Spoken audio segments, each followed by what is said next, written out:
Banyak orang di antara kaum muslimin tidak menganggap bahwasanya mengingatkan orang dari kesalahan, kemungkaran, yaitu pelanggaran agama, bukan tanggung jawab dia atau bukan dosa bagi dia. Sehingga pada saat ada orang yang tidak sholat, dilihat depan matanya, ada orang yang berbuat zina, ada orang yang berbuat apa saja kemungkaran, dia menganggap itu adalah bukan urusan dia. Begitu pula pada saat seseorang melihat orang lain tidak mengerjakan kebaikan dan dia tahu itu adalah kebaikan, perintah dari Allah, apalagi kalau sifatnya wajib.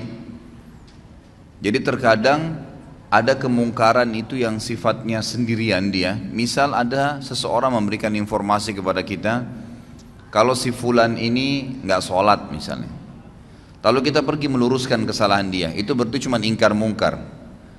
Ada kejadian yang lain, mungkin kita hanya menyuruh kepada ma'ruf saja, menyuruh kepada kebaikan saja. Seperti misalnya saya lagi ceramah begini, ini cuman mengingatkan kalau pas ada satu perintah agama yang saya sampaikan, maka itu berarti menyuruh kepada kebaikan.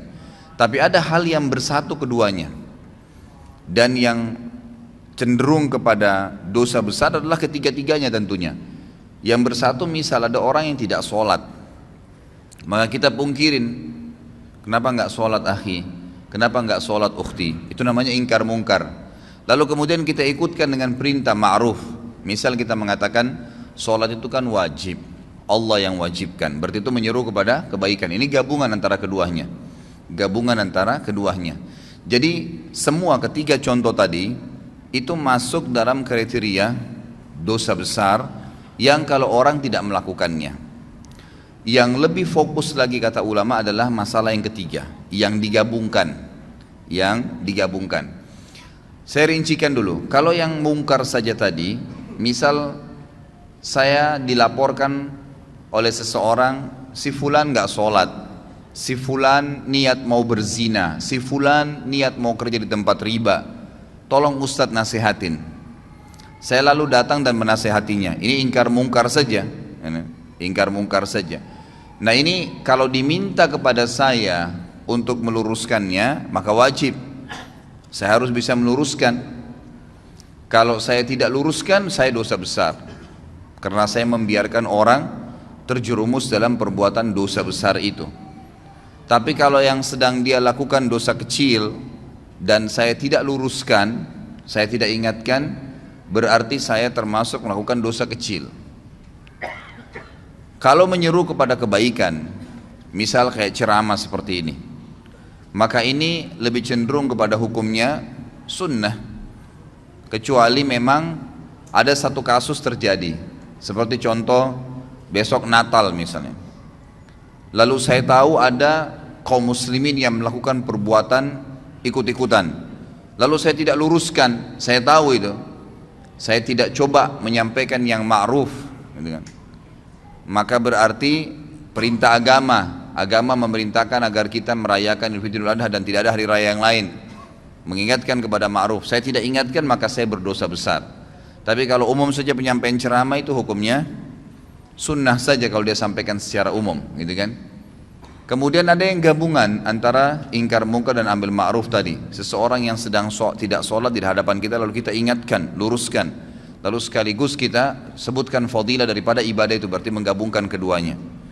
Lebih cenderung Imam Az-Zahabi mengatakan semua masuk dalam kriteria dosa, tapi ada rincian tadi. Cuman kalau digabungkan keduanya, ini sudah jelas dosa besar, mutlak, tidak ada lagi pendapat lain.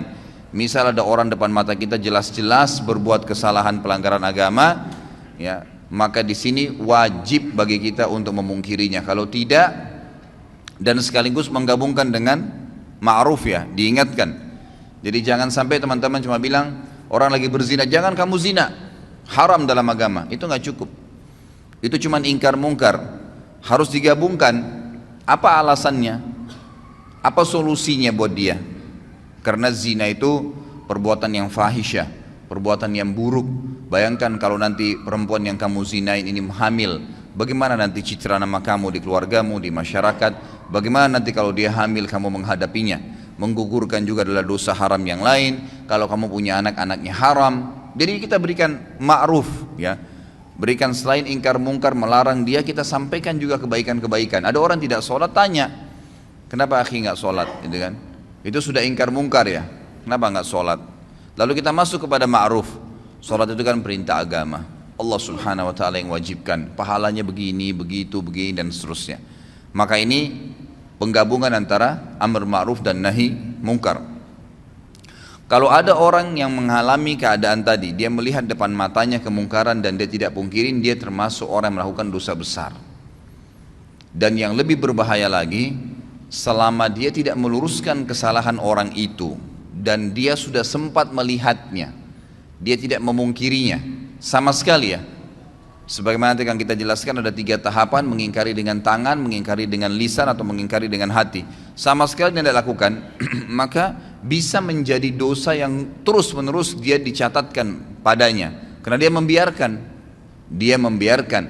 Jadi ada orang ini, jelas dia tahu adiknya ini misalnya minum khamr, dia nggak ingat-ingatin, dibiarin aja terus. Dia tetap sholat, dia tetap hadir majelis ilmu, tapi adiknya nggak pernah diingatin sama dia, nggak pernah dipungkiri pungkar, nggak pernah juga dikasih ma'ruf, disuruh ganti dengan minuman-minuman yang baik. Allah halalkan susu lebih sehat, Allah halalkan sirup, Allah halalkan madu dan seterusnya. Kita ambil ma'ruf. Kalau tidak, selama dia lihat kemungkaran tersebut dan sampai adiknya belum berubah, dia dapat dosa terus. Karena dia juga termasuk terlibat di situ, punya andil, dia seakan-akan membiarkan. Ringannya dalam agama kita, saudaraku, karena dalam agama ini ingkar mungkar yang tadi sifatnya bisa menjadi dosa besar itu akan hilang spontan pada saat kita mengingkari walaupun cuma sekali. Jadi ingkar mungkar itu dan amr ma'ruf, melarang dari perbuatan dosa dan menyuruh kepada kebaikan, itu yang wajibnya hanya yang pertama. Misal ada orang tidak sholat nih, teman kantor, lalu kita nasihatin, kenapa nggak sholat akhi, kan itu dosa.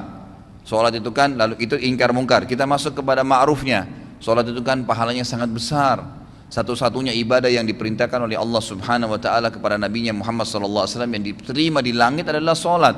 Ibadah-ibadah yang lain, jihad, apa saja ya, termasuk ayat-ayat Al-Quran itu turun dari langit ke bumi, perintah puasa, perintah zakat, kecuali sholat di langit. Lalu ada hadis-hadis Nabi SAW, bagaimana kalau di depan rumah seseorang di antara kalian ada sebuah danau, sebuah sungai yang luas dan airnya mengalir dengan deras, lalu kemudian dia mandi sehari 5 kali, apakah tertinggal sedikit pun dari kotorannya? Maka pasti dia akan mengatakan, apa kata para sahabat, tidak ada ya Rasulullah. Kata Nabi SAW, itu perumpamaan 5 waktu sholat, seseorang di antara kalian membersihkan 5 kali sehari dosanya. Jadi kita sebutkan ma'ruf, gitu kan? Kita sebutkan ma'ruf. Kalau kita sudah sampaikan kepada dia sekali saja, suami sampaikan kepada istrinya untuk pakai jilbab misalnya, gitu kan? Atau orang tua nasihatin anaknya, teman nasihatin temannya atas kesalahan dia ya, diingkar mungkar, ingat selalu berhubungan.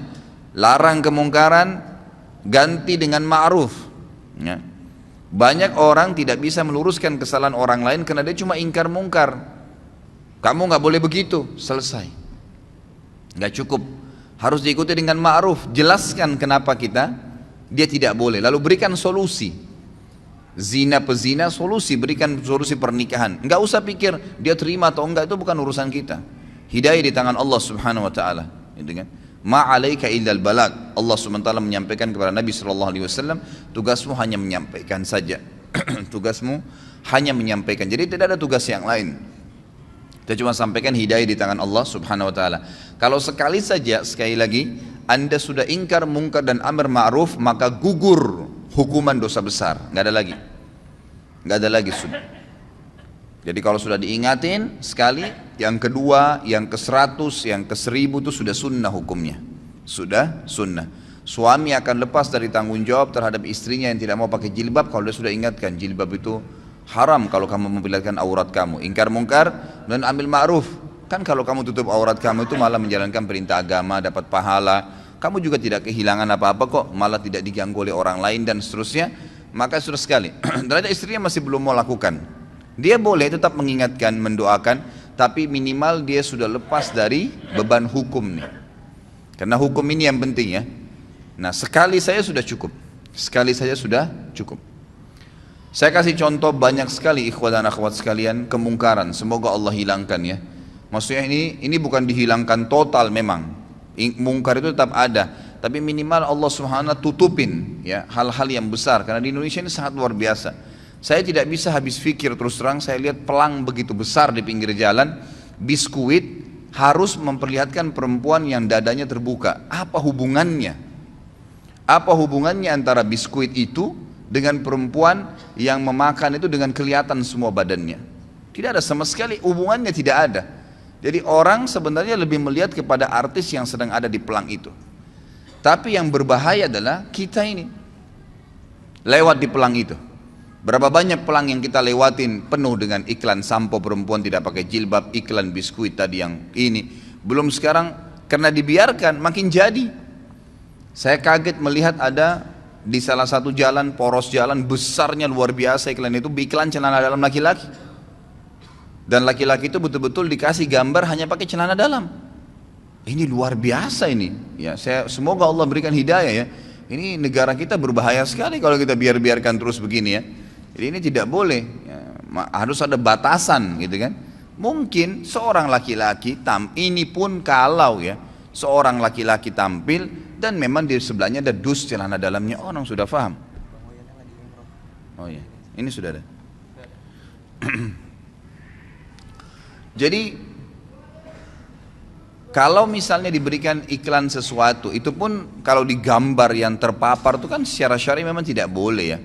Nah, tidak boleh memang. Kalaupun orang mau lihat yang paling kecilnya, mungkin seorang laki-laki di sebelahnya ada dus celana dalam, mungkin gitu kan. Tapi kalau ditampilkan tanpa baju, tanpa celana panjang, cuma celana dalam, lalu besar pelangnya, setiap perempuan yang lewat situ melihatnya, setiap laki-laki yang lewat melihatnya, itu kan itu mungkar. Maka wajib Anda pungkirin ya, wajib dipungkirin, tidak boleh dibiarin. Kalau dibiarin dosa besar tuh. Dan kalau kita tidak pungkirin, lihat konsekuensinya, selama pelang itu ada kita dapat dosanya, karena semua orang yang lewat wajib pungkir. Tapi kelebihannya kalau kita sudah pungkirin sekali saja, maka sudah gugur kewajiban, walaupun itu pelang masih ada gitu kan. Tinggal sekarang tata cara ingkar mungkar itu seperti apa. Imam Az-Zahabi mengangkat hadis yang sudah masyhur ya, hadis riwayat Imam Muslim, di mana Nabi SAW bersabda, man ra'a minkum munkaran falyughayyirhu biyadihi, fa illam yastati' fa bilisani, fa illam yastati' fa biqalbi, wa dzalika adhaful iman. Barang siapa di antara kalian melihat suatu kemungkaran, pelanggaran-pelanggaran agama, maka hendaklah ia segera mencegahnya dengan tangannya. Tangan ini kata para ulama adalah kemampuannya, power yang dia milikin. Misal orang tua kepada anaknya, dia punya wewenang, anaknya lagi mabuk diambil minuman kerasnya misalnya, atau dia tidak memberikan kebutuhannya kalau anaknya masih suka jalan dengan teman-temannya yang nakal-nakal, ditahan sama dia fasilitas, nggak boleh tinggal di rumah kalau emang tidak mau sholat misalnya. Ya memang itu kewajiban dia, dia boleh, dia punya hak untuk itu. Atau atasan kepada bawahannya, kerja di sini wajib pakai jilbab, kerja di sini wajib sholat 5 waktu, yang tidak mau keluar. Sayangnya banyak orang-orang muslim ini, pengusaha-pengusaha yang paling diprioritaskan itu adalah kamu harus datang on time ya. Itu apa nggak masalah. Jam 7 pagi kamu harus hadir di sini, kalau lewat berapa menit saya potong gaji kamu. Kamu harus keluar jam begini, kamu harus pakai baju yang seperti ini. Dia peduli tentang urusan dunia, tapi masalahnya dia tidak peduli dengan urusan akhirat pegawainya. Dia tidak marah sama pegawainya kalau azan nggak sholat. Bahkan kadang-kadang lebih didahulukan untuk urusan dunia. Mungkin saya pernah sampaikan, saya wajibkan pegawai saya di toko sama restoran saya di Kalibata itu wajib untuk berhenti, nggak boleh. Yang tidak mau ikutin terlambat sholat saya berhentikan, nggak bisa. Saya tidak butuh duit, saya bilang 10 menit sebelum azan berhentikan orderan, nggak boleh gitu kan. Sampai ada teman saya akhirnya ketemu dari Saudi, dia bilang saya pas masuk di restoran antum, saya belum tahu kalau itu restoran antum deh. Pas saya duduk gitu kan, langsung dibilang maaf orderan sekarang nggak bisa lagi, 10 menit lagi azan. Dia bilang ini saya baru temukan ada restoran begini di Indonesia ini. Ya, belum pernah ada yang larang kita mau pesan makanan 10 menit mau azan katanya. Terus kemudian saya bilang kayaknya pemilik restorannya berarti tahu agama nih. Beberapa waktu kemudian dia ketemu sama saya ngobrol-ngobrol, baru dia tahu waktu restoran saya. Dia bilang, oh pantas dulu waktu saya mau makan nggak boleh sholat, nggak boleh makan kecuali sudah sholat gitu. Loh iya memang begitu peraturan saya kasih, gitu kan, harusnya begitu. Ditaruh di depan rolling door-nya itu, tulis sedang sholat, nggak apa-apa, gitu kan. Harusnya begitu, karena kita punya power. Akhirnya pegawai saya mau tidak mau, duhur, asar, maghrib, isya, itu saya ngambil hukum syar'i di situ. Dan orang-orang bahkan tidak jarang, subhanallah, orang yang lagi makan, orang yang lagi belanja di toko tuh ikut sholat. Oh di mana masjidnya mas? Oh di sana, ditunjukin. Pergi sholat dulu, balik lagi habis itu. Subhanallah, kenapa orang bisa pada saat kebelet kencing ke kamar mandi? Kenapa pada saat azan nggak bisa ke masjid? Nggak ketemu alasannya gitu. Kalau alasannya hanya karena mau jual produk, ikhwas sekalian, berapa banyak produk yang antum jual jedah sholat itu, dan berapa banyak kerugian pahala yang antum kehilangkan karena tidak sholat awal waktu. Orang kalau meninggal, ikhwas sekalian, ini antum camkan baik-baik kata-katanya. Kalau kita meninggal, tidak ada keinginan sedikit pun untuk kembali ke mobil mewah kita. Tidak ada keinginan sedikit pun untuk kembali kepada istri yang cantik atau suami yang gagah. Tidak ada keinginan lagi untuk kembali melihat anak-anak. Nggak ada keinginan lagi untuk menikmatin ranjang yang mewah. Nggak ada keinginan lagi menikmatin rumah yang bagus. Nggak ada lagi. Semua orang yang meninggal, apa kata Allah SWT? Ya, orang-orang itu akan mengatakan, Rabbirji'un, ya Allah kembalikan saya, la'alli a'malu salihan fima tarakt. Siapa tahu saya bisa, kalau saya bisa kembali lagi ke dunia, ya, saya akan kembali dan saya akan beramal soleh. Mau berharap kembali sekali saja sholat awal waktu, mau kembali sekali saja sujud, mau kembali baca 5-6 ayat Al-Quran, mau kembali selesaikan zikir pagi sore, mau kembali amal-amal soleh. Enggak lagi antum pikirin tuh kantor kita, ya, baju, mobil. Orang kalau sudah mati nggak ada pikir itu. Mau kembali dunia karena mau mengejar amal solehnya. Sayangnya kita subhanallah lebih dahulukan kamar mandi karena ada hajat duniawi daripada kita harus berwudu dan pergi sholat ke masjid, gitu ya. Padahal berapa menit yang diambil, ya, berapa menit, nggak ada sama sekali, ya, yang diambil waktu di situ. Jadi harus mengingkari dengan tangannya. Kalau tidak bisa, kata Nabi SAW, maka dengan lisannya. Nasihatin, ikhwah, biasakan keluar mulut. Orang bisa ngomong semaunya di TV, di media. Orang yang tidak punya ilmu, tidak punya akhlak ngomong, nggak ada tata krama dalam ucapan-ucapannya. Kadang-kadang sampai mencoreng kehormatan agama. Ngomong semaunya. Kenapa anda ini atau antum ini yang sudah faham agama tidak bicara kebaikan? Syaitan kadang-kadang membuat kita ragu untuk menyampaikan. Sampaikan saudaraku. Saf miring, maaf miring pak, safnya luruskan. Selesai kalimat. Nggak ada orang tiba-tiba tonjok kita gara-gara ngomong gitu. Orang tidak normal itu. Apalagi kalau sudah masuk masjid mau sholat, insya Allah pasti dia bergerak kok, gitu kan? Kalau dia sudah ingatkan sekali, tetap aja nggak mau, dia kadang-kadang tidak mau dengar, sudah. Tapi kita sudah lepas dari tanggung jawab hari kiamat, harus itu ya. Dalam sebuah hadis yang sahih riwayat Imam Ahmad, kata Nabi SAW, siapa yang lihat kemungkaran pada seseorang dan dia tidak memungkirinya secara sengaja nih, betul-betul dia tahu di depan matanya. Jadi bukan misal ada orang berbuat mungkar di layar TV, kita nggak mungkin pungkirin kan? Maksudnya tidak mungkin pungkirin dengan tangan ya, bisa dengan hati mendoakan. Tapi di sini kalau ada orang yang lihat depan matanya, dia tidak pungkirin dengan tangannya, dia tidak pungkiri dengan lisannya, maka ini berbahaya sekali. Selama itu ada maka akan menjadi dosa, selama dilakukan akan menjadi dosa buat dia. Tapi dia kalau pungkirin sekali lepas dari beban hukum. Tapi hadis ini sangat tegas nih. Siapa yang lihat kemungkaran pada diri seseorang lalu dia tidak pungkirin dengan tangannya kah, dengan lisannya kah, atau nanti saya jelaskan dengan hati yang selemah-lemah iman di situ, maka orang yang berbuat mungkar itu akan datang hari kiamat di depannya Allah, lalu mencekik leher orang yang melihatnya berbuat mungkar dan berkata, ya Allah, orang ini lihat saya buat mungkar dan dia tidak ingatkan, maka hukumlah dia. Bayangin tuh. Jadi kita nggak boleh masuk surga sendirian. Ingatkan orang, saudaraku. Lisan itu ucapkan kalimat yang baik. Kata Allah SWT dalam Al-Quran, wa mathulu kalimatin tayyibatin kasyajaratin tayyibatin asluha thabitun wa far'uha fis sama. Perumpamaan kalimat yang baik tuh, nasihat, zikir, ayat Al-Quran, seperti sebuah pohon yang ditancap ke dalam bumi lalu tumbuh dengan sangat kuat dan kokoh sampai menjulang ke langit, gitu kan. Jadi tu'ti ukulaha kulla hinin bi'idni rabbiha. Selalu saja pohon itu bermanfaat. Buahnya kah, daunnya kah, naungannya kah, orang bernaung di bawahnya akan bermanfaat. Seperti itu kalimat yang baik. Ucapkan, sampaikan, gitu kan, selalu. Kemudian yang ketiga adalah mengingkari dengan hati.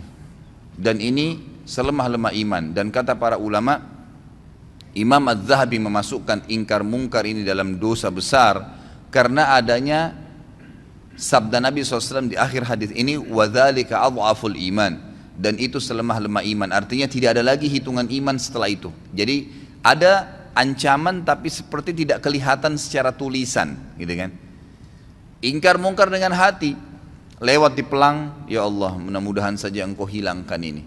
Ya Allah saya tidak senangin ini. Ya Allah berikan atasan saya hidayah. Ya Allah berikan hidayah orang tua saya. Tapi itu selemah-lemah iman. Cuman itu ingkar mungkar juga termasuk. Kalau sudah sekali saya dalam hatinya mengatakan, ya Allah tolonglah berikan hidayah, ya Allah ginilah, sudah selesai. Dia sudah lepas dari hukuman dosa besar ini. Yang penting ingkar mungkar dulu. Dan ingat selalu ikutkan dengan ma'ruf, ya. Jadi misal, ya Allah buatlah dia berhenti untuk tidak sholat dan mudahkanlah dia untuk mengerjakan sholat itu. Karena kadang-kadang doa kita Allah berikan seperti yang kita minta, ya. Ya Allah buatlah istri saya pakai jilbab misalnya. Lalu berhenti sampai di situ. Ya sudah dia pakai jilbab, tapi pakai jilbabnya kita belum tahu bagaimana. Tapi ya Allah berikanlah dia hidayah supaya dia tinggalkan dosa kelihatan auratnya ini. Lalu berikanlah dia hijab dan buat dia istiqamah di hijab itu. Berikan dia hijab yang syar'i yang betul-betul dia sadari itu adalah sebuah kebaikan. Lengkap doanya minta kepada Allah SWT. Maka itu sangat baik. Ya itu sangat baik. Jadi ingkar mungkar dalam hati pun harus, ya, harus. Dan juga dari sisi lain kata para ulama, hikmah, tentu ini sangat peka ya. Hikmah yang sangat besar daripada ingkar mungkar amar ma'ruf adalah bagaimana supaya ma'ruf itu, perbuatan-perbuatan baik selalu meninggi karena banyak orang yang kerjakan, dan mungkar nanti akan teredam. Karena setiap orang di antara kita, kalau dia jalan dari masjid ini misalnya pulang ke rumahnya sebentar, pasti dari masjid ini ke rumahnya itu akan banyak sekali kemungkaran. Bayangkan kalau seseorang di antara kita, anggaplah kita yang hadir sini misalnya 200 orang. 200 orang ini kalau pulang menuju ke rumahnya misalnya, kan itu. Kira-kira pada saat dia pulang menuju ke rumahnya, dia lihat 10 kemungkaran dan dia pungkirin 10 kemungkaran. Berarti kita punya 2000 kemungkaran yang kita luruskan. Gitu kan? Contohnya saja, walaupun dengan hatinya berdoa kepada Allah SWT. Kalau dia bisa dengan lisannya, baiklah, alhamdulillah, gitu kan, dan seterusnya. Jadi ini bab yang harus kita jadi. Ini kesempatan pahala. Pahala yang paling banyak kata para ulama yang bisa didapatkan oleh seseorang dari amar ma'ruf nahi mungkar. Itu yang paling banyak. Karena banyaknya kemungkaran di jalanan, kan gitu. Ada orang perempuan yang lewat tidak pakai jilbab, berapa banyak tidak pakai jilbab. Kita tidak harus melihat, tapi mengatakan, ya Allah berikanlah hidayah kepada semua orang-orang yang perempuan yang tidak pakai jilbab ini, dan siapapun yang seperti dia seluruh dunia. Berapa banyak pahala yang kita bisa dapatkan. Jadi ini hal mendasar yang harus difahami dalam masalah ingkar mungkar. Ini Imam Ghazali masukkan dalam kategori dosa besar yang ke-78. Kemudian beliau mengangkat juga hadis yang lain. Ini diriwayatkan oleh Imam Muslim juga dalam Kitabul Iman, hampir sama dengan tadi yang pertama, atau sama dalam Kitabul Iman cuma beda nomor hadis. Dalam hadis yang milik Imam Muslim kata beliau tentang kezaliman, bunyinya ada awal hadisnya, tapi ini beliau angkat cuma pertengahan hadisnya. Faman jahadahum biyadihi fahuwa mu'min, wa man jahadahum bilisanihi fahuwa mu'min, wa man jahadahum biqalbihi fahuwa mu'min. Laisa wara'a dzalika minal imani habbatu khardal.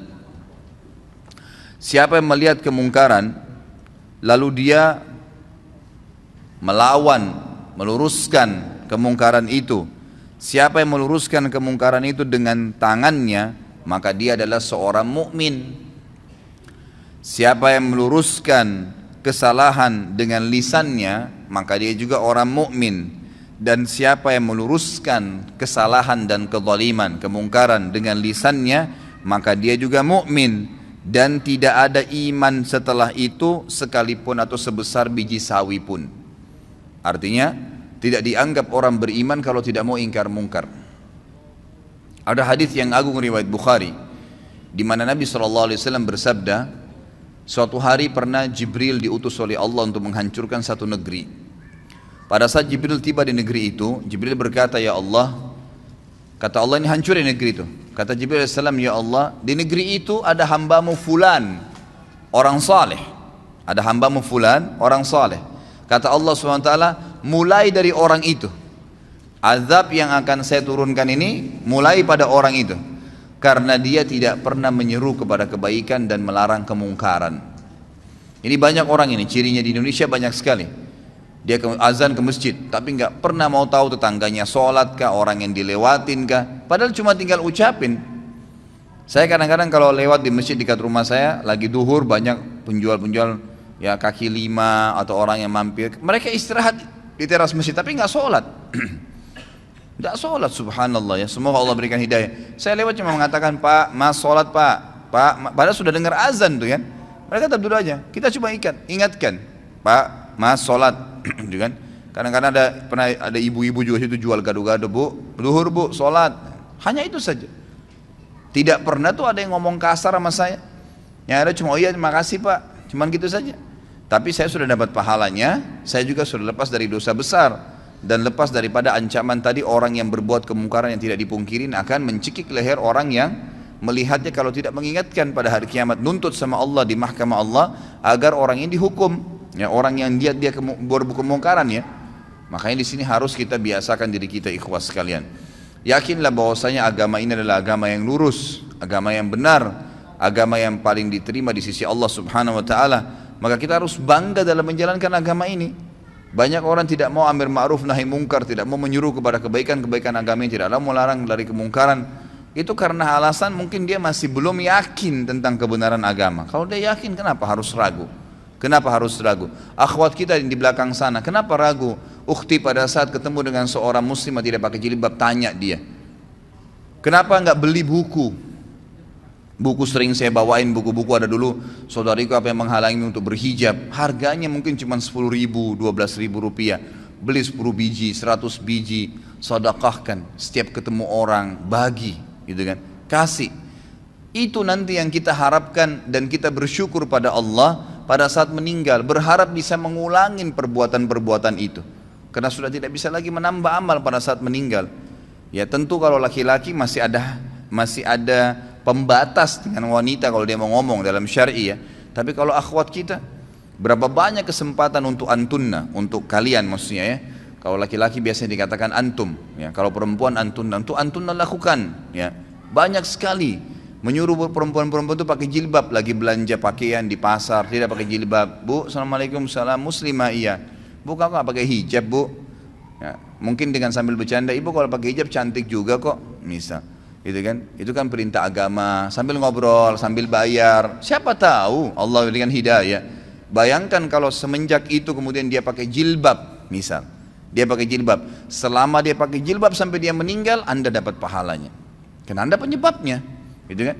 Nabi SAW jelaskan kan, man dalla ala khairin kana lahu mithal ajri fa'ilihi min ghairi an yanqus min ajri fa'ilihi syai'a. Siapa yang menyuruh kepada kebaikan, maka dia akan dapat pahala pelaku kebaikan itu tanpa dikurangin sedikit pun dari pahala pelaku kebaikan itu. Misal saya suruh orang pakai jilbab tadi, kemudian dengan dia pakai jilbab dia dapat 1000 pahala. Maka Allah memberikan saya bonus karena saya menyuruh dia, maka saya akan dapat pahala 1000 seperti dia tanpa mengurangi pahalanya, Itu luar biasa. Maka semestinya kita coba gunakan kesempatan gitu. Saya masih ingat terus ya, terngiang-ngiang teman dekat saya Ali Arimi di Mekah, semoga Allah jaga beliau. Subhanallah sudah berapa tahun putus hubungan, sekarang baru masuk ke WhatsApp saya kemarin. Saya ingat betul dia sama istrinya di Indonesia, waktu masih tugas ngajar dosen di Indonesia 4 tahun, dia sahabat dekat saya. Selalu dia, subhanallah kalau jalan ke mall, jalan ke pasar sama istrinya, Selalu dia bawa buku terjemahan bahasa Indonesia dan ditaruh di tas istrinya.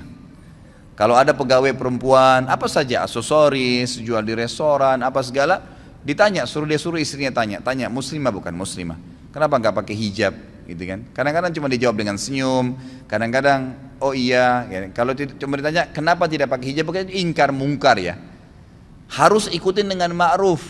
Begini langsung, ya. Langsung dijawab, langsung diberikan gambaran kenapa nggak pakai hijab. Hijab itu perintah agama loh. Nah, jadi ada ma'rufnya. Ada yang memotivasi dia, jangan di-cut di situ saja. Kenapa nggak pakai jilbab? Dianggap dia dihardik. Tapi kalau kita masuk ke amar ma'ruf, dia merasa dididik, gitu kan? Dengan cara apa? Kita mengatakan pakai hijab itu adalah perintah agama. Bayangkan kalau setiap orang melihat Anda, yang itu. Dari sini saya tempat kerja, pulang ke rumah, 10 orang yang dilewatin. Mungkin ada tukang becak, tukang gerobak, supir taksi, siapa sajalah orang yang lihat, setiap laki-laki lihat dapat dosa. Ngapain panen dosa itu untuk apa? Misal kita sampaikan, subhanallah, mungkin dia dapat pahala gitu kan. Saya pernah amalkan, saya akhirnya semenjak itu ya, semoga Allah berikan beliau pahala. Saya coba kemanapun saya pergi, saya coba bawa buku-buku. Saya coba bawa buku-buku.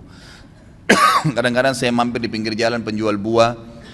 Kalau ibu-ibu yang jual saya tanya, muslimah? Iya. Kadang-kadang cuma pakai topi di kepalanya dianggap sudah hijab tuh.